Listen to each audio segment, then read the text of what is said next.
bagaimana dengan orang di sekitar pengguna vape? Tadi udah kita bilang ya, udah kita bahas juga, nggak aman, malah lebih beresiko. Ya kan, kalau di rokok ada proses pembakaran sehingga nikotin yang di rokok itu tidak semuanya sampai ke paru-paru, hanya sekitar berapa persen. Tapi kalau vape itu lebih berbahaya.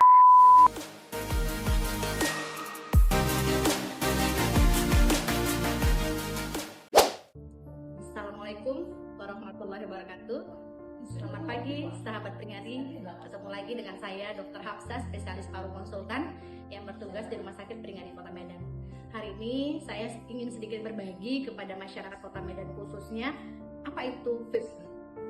Kan sekarang tuh lagi tren ya di kalangan anak muda ya kan. Kalau kita jalan ya di toko-toko di agam-agam ya, di kopi-kopi, kita ngelihat anak-anak muda tuh sering berpikir aman nih nge-vape daripada rokok. Sebenarnya apa sih tuh vape? Ya, vape itu adalah suatu e-sigaret, suatu perangkat yang bertenaga baterai yang memanaskan larutan liquid menjadi aerosol yang dihirup oleh penggunanya. Jadi liquid itu adalah cairan yang diisi dengan dalam perangkatnya biasanya mengandung nikotin, ada perasa, ada propilen, glikodan, dan gliserin nabati. Nah, walaupun dipandang sebagai alternatif pada rokok biasa, tapi bukannya vape itu lebih aman ya daripada rokok. Sebenarnya aerosol yang dihirup itu dapat mengandung zat yang berbahaya. Jadi nikotinnya juga ada.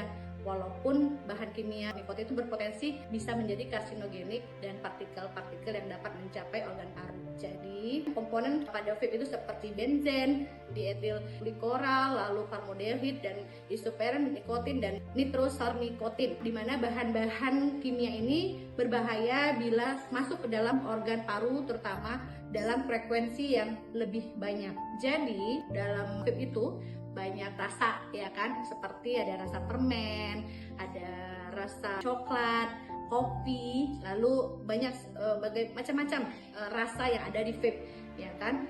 Itu membuat beda aja dengan rokok, tetapi tetap itu berbahaya kalau dipakai terlalu sering dan dalam frekuensi yang panjang ya kan. Apa sih ya dok bahaya dari vape tadi itu? Yang paling penting adalah iritasi ya kan, iritasi atau peradangan pada saluran pernafasan. Jadi dia itu terbukti ya dalam vape itu, yaitu paparan dari kloringa aerosol itu terbukti memiliki respon inflamasi dan kerusakan sel epitel pada saluran pernafasan, dan sudah terbukti dari berbagai jurnal yang menyatakan adanya kerusakan akibat nge-vape itu. Lalu kerusakan sel dan fungsi daripada imunitas tubuh kita juga bisa mempengaruhi daripada validasi saluran nafas, meningkatkan stres oksidatif, mengubah fungsi makrofag paru yang merupakan komponen paling penting dalam pertahanan tubuh terhadap infeksi. Jadi dia juga bisa menurunkan imunitas tubuh. Jadi kalau bisa ya memang kata orang daripada merokok bagusan nge-vape, padahal sama aja, tidak ada manfaatnya vape ataupun rokok tersebut ya kan. Apalagi dok kira-kira bahaya daripada vape tadi itu, yaitu salah satunya adalah resiko genotoksik yang berpotensi untuk menjadi karsinogenik. Apa sih itu karsinogenik? Karsinogenik itu adalah suatu yang bisa merangsang untuk terjadi suatu sel kanker paru-paru khususnya.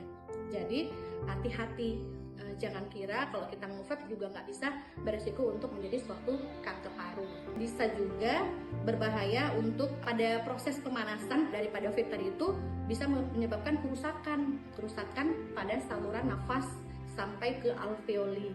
Ada kasus pasien saya di usia 22 tahun kalau nggak salah, dia baru memiliki kebiasaan nge-vape waktu mengerjai skripsinya katanya gitu. Pokoknya dia tuh lagi nyusun ya kan, dia mulai tercandu dengan vape, mungkin rasa dia suka, habis itu dia kan model vape itu kan unik-unik ya, lucu-lucu, jadi mungkin itu juga buat menarik ya kan. Lalu habis itu dia datang ke saya dengan keluhan sesak nafas, batuk kering, habis itu saturasi itu nggak bisa mencapai di 90, mentok-mentok di 70%. Walaupun kemarin itu belum ada tanda-tanda infeksi yang spesifik, apakah itu karena bakteri, jamur atau apa, tapi saturasi atau virus, tapi saturasi itu nggak bisa di 90-an, malah dia mentok di 70%. Lalu dia sudah dirawat di rumah sakit di Pekanbaru, lalu dia dirujuk ke saya, ke Pringadi, dan saya lakukan bronkoskopi pada pasien ini karena memang saya berpikir ini kayak mukus plak deh, mungkin efek daripada dahak yang banyak sehingga saturasi tidak naik. Itulah susahnya kalau kita vape ini. Jadi ada namanya propondisis yang akibat daripada efek nge-vape. Nah, padahal nge-vape itu baru sekitar 2 tahunan, tapi reaksi yang didapat oleh pasien itu adalah seperti itu. walaupun akhirnya memang dia mentok dapat saturasi di 90%. Ya, jadi memang saya harapkan pengalaman ini jangan dirasakan oleh anak-anak Medan, ya kan. Jangan kira nge-vape itu bisa akhirnya lebih aman daripada rokok. Padahal resikonya itu saturasi oksigen kita dihajar sama vape tadi itu. Jadi pasien ini selalu merasakan sesak nafas dan saturasi mentok di 70%. Sudah lakukan tindakan bronkoskopi, mentok-mentoknya di 90%. Sudah kita kasih antiinflamasi, semua sudah kita, ya itu tadi. Akhirnya dia sekarang ya kita harus rehab medik untuk memperbaiki kondisi paru-parunya. Ada anggapan bahwasanya vape mencegah anak muda merokok. Benar apa salah? Ya, itu adalah anggapan yang salah ya. Jadi memang beberapa jurnal menyatakan belum ada yang pasti bahwasannya anggapan bahwa vape efektif mencegah anak muda mulai merokok belum terbukti kuat, ya kan, efektif dalam pencegahan kebiasaan untuk merokok. Jadi buktinya bahwasannya keinginan anak muda untuk nge-vape itu masih tinggi, tapi bisa juga karena mungkin ada beberapa kasus ya, karena dalam vape kan memang tergantung daripada nikotinnya. Nikotin itu yang membuat rasa happy, rasa bahagia pada orang-orang yang merokok ataupun nge-vape. Tidak tercapai dari vape, dia jadi mengubah kebiasaannya itu menjadi rokok konvensional atau rokok-rokok yang biasa yang beredar di pasaran. Jadi enggak juga. Jadi malah bisa membuat anak muda itu terjun ke rokok-rokok yang konvensional daripada vape. Organisasi Kesehatan WHO sebelumnya telah menggambarkan peningkatan penggunaan rokok elektronik oleh anak-anak di seluruh dunia. Ini merupakan hal yang harus dikhawatirkan. Jadi sekitar 20% anak berusia 11 hingga 17 tahun di Inggris telah mencoba rokok elektronik, dan yang berjumlah sekitar 1,1 juta anak, 3 kali lipat dari angka pada tahun 2020. Ya kan? Jadi ya saya rasa tidak terbukti bahwasannya vape itu bisa mencegah anak untuk tidak mencoba rokok konvensional.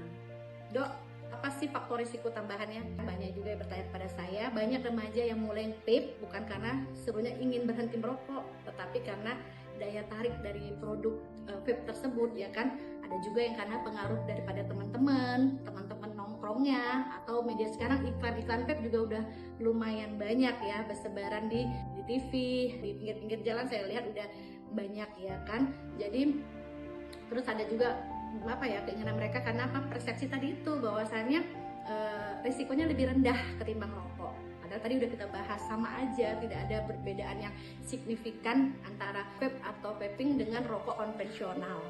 Banyak juga nih yang bertanya sama saya, bila uap vape itu kan hanya air dok, masa iya sih dok berbahaya katanya, ya kan? Iya, yang perlu diluruskan di sini adalah uap vape itu bukan sekedar air. Jadi bukan hanya air yang keluar dari vape tersebut. Ya, di situ tetap ada itu bahan-bahan karsinogenik yang tadi, bahan baku daripada di dalam vape tersebut. Jadi ada di situ perasa, ada nikotinnya juga, walaupun memang lebih rendah daripada rokok konvensional. Tetapi karena lebih rendah nikotinnya sehingga orang tuh bolak-balik nge-vape gitu terus-terusan, sampai saya pernah itu duduk sama keluarga hampir kebakaran di sekitar situ karena uap atau asap daripada vape tersebut. Itu kan juga mengganggu orang di sekelilingnya. Jadi nggak benar hanya uap air yang keluar, tapi ada partikel-partikel lain yang keluar daripada hasil bakaran vape tersebut. Malahan aerosol dari partikel-partikel vape tadi itu, ya kan, karena memang partikelnya kecil dan dia bercampur dengan zat padat dan zat cair, dia tuh mudah kali terbawa di udara, jadi terhirup sampai ke dalam paru-paru. Beda sama rokok konvensional. Jadi jangan dicoba bagi anak-anak muda Kota Medan khususnya. Lalu ada lagi yang bertanya, nikotin pada vape sering dianggap lebih ringan dok, apakah benar lebih aman? Udah kita bahas dari sebelum-sebelumnya. Banyak yang percaya bahwasannya nikotin di vape itu lebih enteng atau tidak sebanyak pada rokok konvensional atau rokok-rokok tradisional yang ada di pasaran. Jadi dia ngerasa lebih aman, padahal anggapan itu perlu diluruskan nih anak-anak Medan. Faktanya nikotin di vape itu bukan otomatis lebih ringan, tergantung produk-produk daripada orang ngejual vape tersebut. Lalu kadar nikotin dalam vape sangat bervariasi, bisa sama tinggi atau lebih rendah daripada rokok konvensional seperti yang sudah saya terangkan sebelumnya. Jadi di rokok itu biasanya ada sekitar 10 sampai 12 mg nikotin per batang, karena hasil pembakaran itu hanya terhirup sekitar 1 sampai 2. Sementara di vape itu nikotin di dalam aerosol itu bukan asap, tapi total nikotin yang tersedia di vape itu yang masuk langsung ke saluran pernapas dan dibuangkan ke hasil daripada uapnya. Coba bayangkan, betapa berdosanya ya kita kalau kita udah nge-vape, terus uapnya itu juga sama dengan jumlah yang kita berikan ke orang-orang lain. Jadi tolong kata-kata aman itu dihilangkan, bahwasanya vape itu lebih aman ya. Saya harapkan masyarakat Kota Medan bisa lebih berpikir, lebih terbuka pemikirannya bahwasanya vape itu lebih aman. Enggak ya, tolong. Ini ada juga lagi yang bertanya, bagaimana dengan orang di sekitar pengguna vape? Tadi udah kita bilang ya, udah kita bahas juga, itu nggak aman, malah lebih beresiko. Ya kan, kalau di rokok ada proses pembakaran sehingga nikotin yang di rokok itu tidak semuanya sampai ke paru-paru, hanya sekitar berapa persen. Tapi kalau vape itu lebih berbahaya. Ya, bagaimana efek pada anak-anak dan ibu-ibu hamil, orang lansia, ada yang nanya seperti itu ya, aman nggak gitu ya? Tetap aja ya kan, nikotin yang terhirup pasif itu masih bisa mempengaruhi sistem perkembangan anak dan janinnya.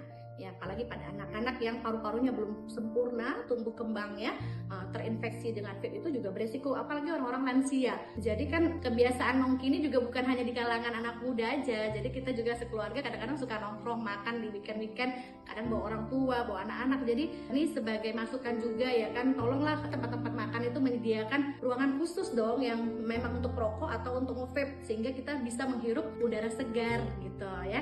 Karena memang banyak kali pengusaha-pengusaha Medan ini dalam segi kuliner ya, jadi diharapkan ada ruangan-ruangan khusus untuk yang tidak merokok dan yang merokok. Oke, sahabat Pringadi, ada juga nih yang bertanya sama saya, gimana sih dok kalau misalnya vape digunakan dalam jangka panjang, apakah ada dampak serius nih pada kesehatan?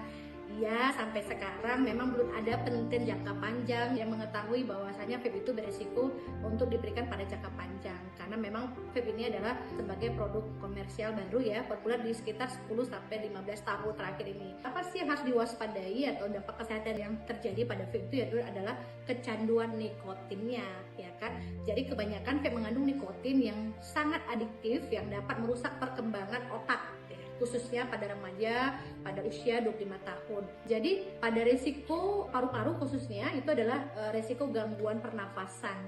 Jadi aerosol vape yang mengandung yang zat berbahaya tadi itu dapat mengiritasi saluran pernafasan, lalu batuk yang berkepanjangan, peradangan pada paru-paru, resiko penyakit kronis seperti bronkitis, asma, dan PPOK juga bisa terjadi pada pengguna-pengguna jangka panjang. Jadi efek pada fungsi paru ya kan, dan penyakit-penyakit kronis ini harus hati-hati. Jadi jangan dikira bahwasannya vape itu aman untuk diberikan pada jangka panjang. Pada bagian kardiovaskuler juga, yaitu pada bagian jantung, bukti menunjukkan bahwasannya vape dapat mengganggu fungsi pembuluh darah dan berpotensi meningkatkan resiko penyakit jantung seperti gangguan vaskuler, resiko serangan jantung, lalu tekanan darah yang tinggi sehingga peningkatan pada denyut jantungnya. Ya, jadi sekarang jangan heran ya, saya juga baru dapat nih kasus ya kan, dia baru usia sekitar 29 tahun tapi tensi sudah 200/110. Ya itu apa? Itu karena faktor kebiasaan sering nge-vape.